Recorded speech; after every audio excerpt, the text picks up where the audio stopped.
Ja sam Gordana Jurčević. Moja životna priča počinje jedne zimske nedjelje u studenom 1976. godine, kada su moji roditelji ugledali svoju malu curicu, odnosno mene, koju su svi u obitelji radosno iščekivali.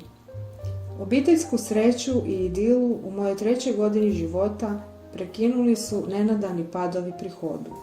Moj svijet za igranog djeteta zamijenili su padovi na koljena, sve češće susreti s hladnim tlom, a onda i sve teža dizanja na noge. Tada su i moji roditelji shvatili ozbiljnost cijele situacije koja je iziskivala medicinsko mišljenje i dijagnostiku.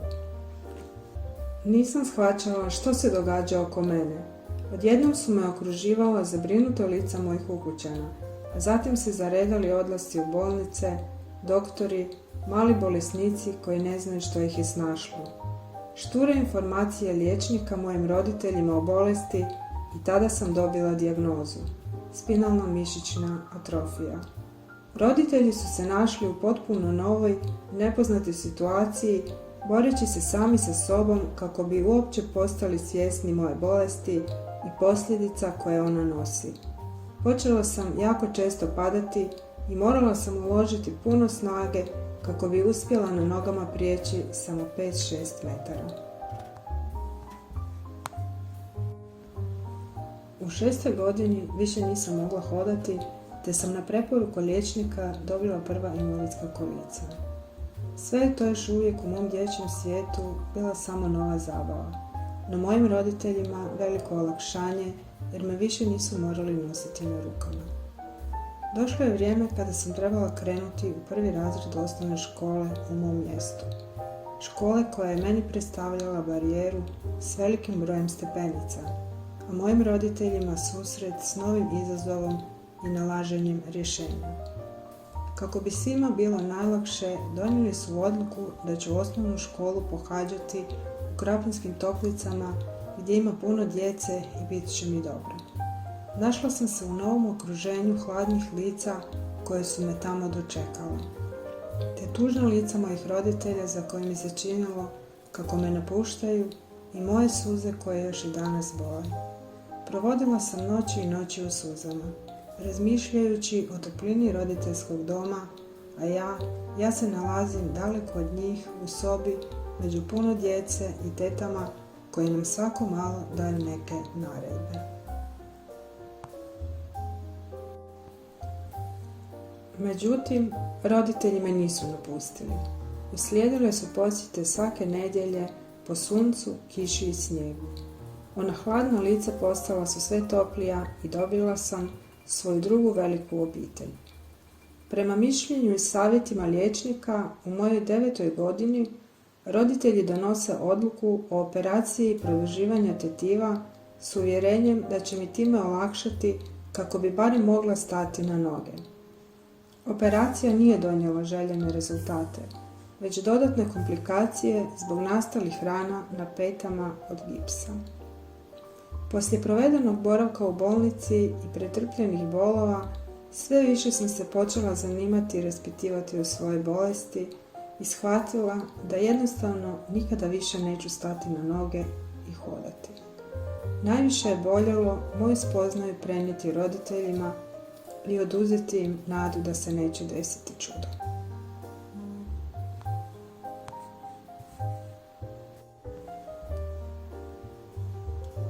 Vrijeme je prolazilo. Moje osnovno školovanje privodilo se kraju. Morala sam napustiti gnijezdo u kojem sam se našla. Drage prijatelje koje sam stekla za vrijeme školovanja u Krapinskim Toplicama. Prijatelje s kojima sam dijelila i dobro i zlo, i sve one dječje ludosti. Postala sam tinejdžerica. Bavila se izvanškolskim aktivnostima, pjevala u zboru, pisala, putovala, upoznala prve simpatije i osjećala se živom.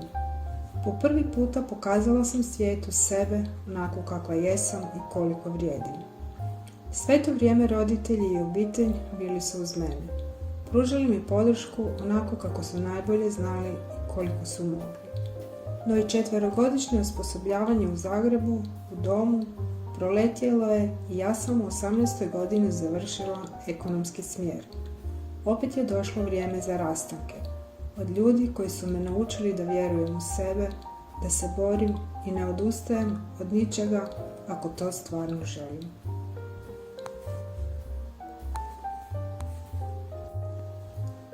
Iako sam trebala biti sretna, 1995. godine vratila sam se u toplinu svoga doma, rodni kraj, ali osjećala sam se kao stranac. Moj gradski život zamijenila je seoska idila, a oko mene ljudi kojima sam bila samo invalid, neko kome treba pomoć. Nakon aktivnog života našla sam se između 4 zida. Plovila sam prema dnu jer jednostavno nisam se vidjela u toj sredini s toliko ograničenja. Nakon 2-3 godine lutanja i traženja same sebe i onoga što doista želim u svom životu, nisam se mogla pomiriti s time da se predam i prepustim slučaju. Odlučila sam poduzeti nešto, barem probati. Tako sam se krajem 1999. godine uključila u sadašnju udrugu osoba s invaliditetom Karlovačke županije.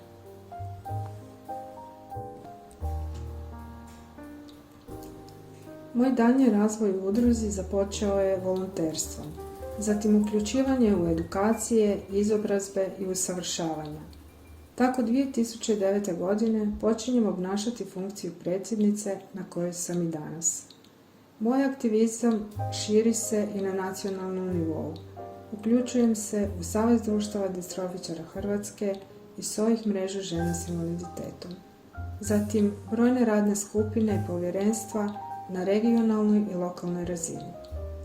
Uspostavljene su brojne suradnje sa predstavnicima regionalnih i lokalnih vlasti, institucija, civilnog društva, medija.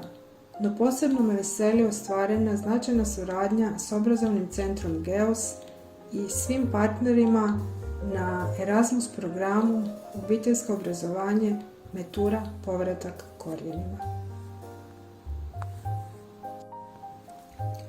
Ostvarena postignuća udruge su 4 opremljena prostora, 2 prilagođena kombi vozila i 2 službena automobila, 46 zaposlenih osoba, od kojih su 5 osobe s invaliditetom. Provode se socijalne usluge i brojne aktivnosti s edukativnim sadržajima.